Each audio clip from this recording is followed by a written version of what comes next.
Oke. Assalamualaikum warahmatullahi wabarakatuh.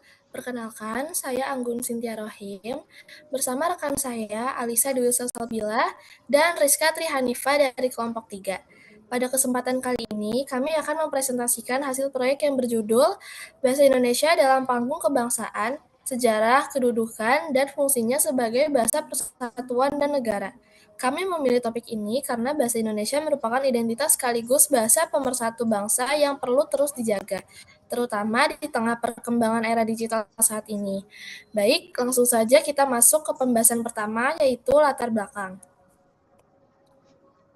Bahasa Indonesia memiliki peran yang sangat krusial dalam eksistensi NKRI, baik sebagai identitas kebangsaan maupun landasan yuridis negara. Secara historis, momentum Sumpah Pemuda 1928 menetapkan bahasa Indonesia sebagai bahasa persatuan. Sementara secara yuridis formal, kedudukannya dijamin oleh Pasal 36 UUD 1945 dan Undang-Undang Nomor 24 Tahun 2009. Namun, di era globalisasi dan digitalisasi, penggunaannya menghadapi tantangan masif akibat dominasi bahasa asing dan bahasa gaul ataupun slang yang memicu krisis identitas di kalangan generasi muda. Proyek akademik berbasis PBP ini dirancang sebagai media edukasi ilmiah dan audiovisual untuk mengkonstruksi kesadaran generasi muda dalam merawat bahasa nasional. Selanjutnya, rumusan masalah dan tujuan penelitian. Proyek akademik ini dirumuskan untuk menjawab 4 fokus utama, yaitu mengkaji sejarah evolusi bahasa Indonesia dari akar bahasa Melayu, menganalisis fungsinya sebagai bahasa persatuan, mengevaluasi kedudukan hukumnya sebagai bahasa negara, serta memetakan tantangan implementasinya di era digital. Sejalan dengan hal tersebut, tujuan penulisan ini adalah mendeskripsikan secara kronologis perjalanan sejarah Indonesia, menganalisis perannya dalam integrasi nasional, mengkaji landasan yuridis konstitusi dan undang-undang turunan, serta memberikan solusi edukatif atas pergeseran nilai kebahasaan di kalangan generasi muda. Selanjutnya ada manfaat proyek akademik. Hasil pengerjaan proyek akademik ini memberikan kontribusi teoritis maupun praktis yang nyata. Secara teoritis, laporan ini memperkaya nazah keilmuan, sosiolinguistik, dan sejarah kebangsaan serta menjadi referensi akademis bagi evaluasi kebijakan bahasa. Secara praktis, proyek ini mengasah keterampilan mahasiswa dalam penyusunan karya ilmiah dan pembuatan media digital, menjadi sarana edukasi persuasif bagi generasi muda agar bangsa berbaku sesuai EYD 5, serta menjadi model implementasi metode PBP yang interaktif bagi lembaga pendidikan. Lalu ada teori sejarah perkembangan bahasa Indonesia. Bahasa Indonesia secara historis berakar dari bahasa Melayu Riau yang telah berabad-abad menjadi lingua franca atau bahasa perantara di Nusantara. Karakteristiknya yang sederhana, fleksibel, tidak mengenal kata tutur, serta terbuka terhadap pengaruh luar membuatnya mudah diterima oleh berbagai suku bangsa. Puncak perkembangan politiknya terjadi pada 28 Oktober 1928 melalui peristiwa Sumpah Pemuda, di mana para pemuda mengikrarkan bahasa Indonesia sebagai bahasa persatuan. Keputusan ini merupakan langkah politis jenius untuk menyingkirkan ego kedaerahan dan menyatukan perjuangan melawan kolonialisme. Selanjutnya, teori evolusi dan tokoh kebangsaan akan dijelaskan oleh Alisa Dwi Salsabila. Terima kasih Anggun. Selanjutnya saya akan menjelaskan tentang teori evolusi ejaan dan tokoh kebahasaan. Jadi, sistem ejaan bahasa Indonesia terus mengalami penyempurnaan demi menyesuaikan dinamika zaman, dimulai dari ejaan Van Ophuijsen pada tahun 1901, ejaan Soandi atau Republik pada tahun 1947, ejaan Melindo pada tahun 1959, ejaan EYD pada tahun 1927, dan ejaan EBI pada tahun 2015. Hingga EYD edisi kelima pada tahun 2022 yang berlaku saat ini untuk mengakomodasi era digital. Proses standarisasi ini tidak lepas dari kontribusi tokoh nasional seperti Muhammad Yamin yang mengusulkan bahasa Melayu di Kongres Pemuda, Sultan Takdir Alis Jabana sebagai pelopor tata bahasa modern, hingga Prof. Dr. Anton Muhammad Moeliono yang meletakkan fondasi ilmiah kebahasaan. Selanjutnya saya akan menjelaskan tentang teori kedudukan bahasa persatuan dan negara. Jadi bahasa Indonesia memiliki dua kedudukan utama yang sangat vital. Sebagai bahasa persatuan yang lahir dari Sumpah Pemuda 1928, ia berfungsi sebagai simbol kebanggaan, identitas nasional, serta perekat sosial yang menyatukan lebih dari 700 bahasa daerah di Nusantara dalam kerangka Bhinneka Tunggal Ika. Sebagai bahasa negara yang disahkan pada pasal 36 Undang-Undang Dasar 1945 dan dipertegas kembali melalui Undang-Undang Nomor 24 Tahun 2009. Bahasa Indonesia berfungsi sebagai bahasa resmi kenegaraan, pengantar pendidikan formal, alat komunikasi pembangunan nasional, serta instrumen pembangunan ilmu, pengetahuan, dan budaya. Pengembangan ilmu, pengetahuan, dan budaya. Selanjutnya saya akan menjelaskan tentang penelitian relevan dan kebaruan proyek. Jadi penelitian terlebih dahulu seperti kajian Paat dan kawan-kawan pada 2022 membuktikan bahwa pemanfaatan media audiovisual berupa video dokumenter sangat efektif untuk melestarikan nilai-nilai kebudayaan nasional. Selain itu, riset pembelajaran berbasis proyek atau PBP juga menunjukkan peningkatan pemikiran kritis dan rasa tanggung jawab mahasiswa terhadap pelestarian bahasa.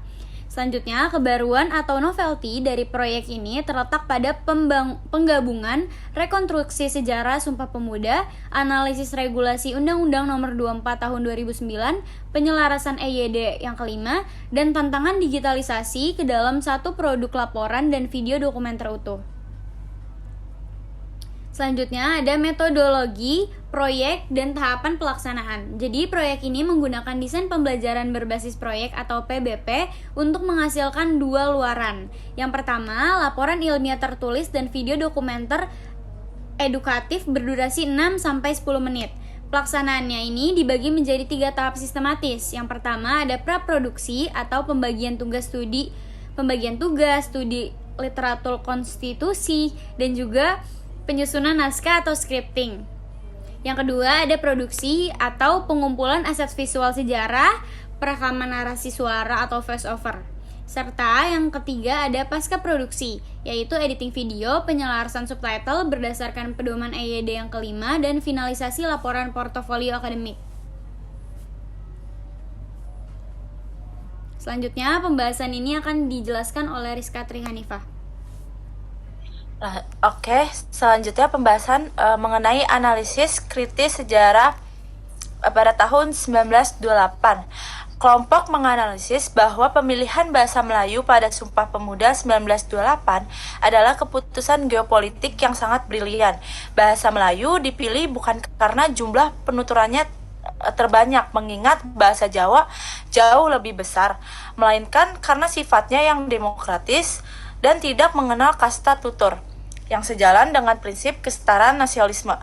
Peristiwa 1928 merupakan proklamasi kultural bangsa yang memberikan fondasi bagi proklamasi kemerdekaan politik 1945. Momen ini berhasil meleburkan ego etnis kedaerahan demi mewujudkan integrasi nasional. Lalu, kedudukan bahasa persatuan.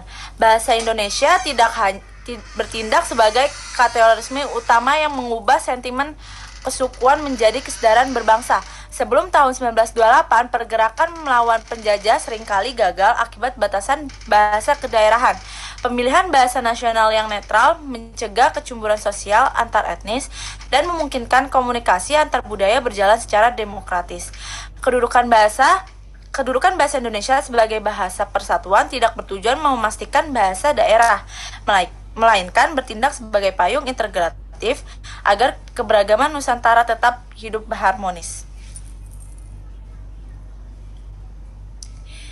Lalu, berdasarkan kajian Yudiris pasal 36 Undang-Undang Dasar 1945 dan Undang-Undang Nomor 24 Tahun 2009 merupakan perisai hukum yang menjamin kepastian penggunaan bahasa nasional dalam dokumen negara, hukum, dan pendidikan formal guna menghindari miskomunikasi birokrasi.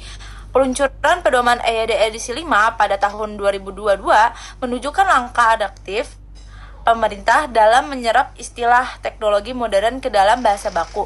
Namun, kelompok mencatat masih perlunya pengawasan dan pemerintah terhadap penggunaan istilah asing di ruang fasilitas publik. Lalu, Masuk ke realitas digital dan tantangan kebahasaan. Hasil dari analisis sosial menunjukkan adanya pergeseran nilai dalam penggunaan bahasa di kalangan generasi muda di era digital. Maraknya bahasa gaul atau slang, tren campur kode, serta anggapan bahwa bahasa asing lebih prestisius memicu krisis identitas kebangsaan dan mengikis rasa bangga terhadap bahasa sendiri.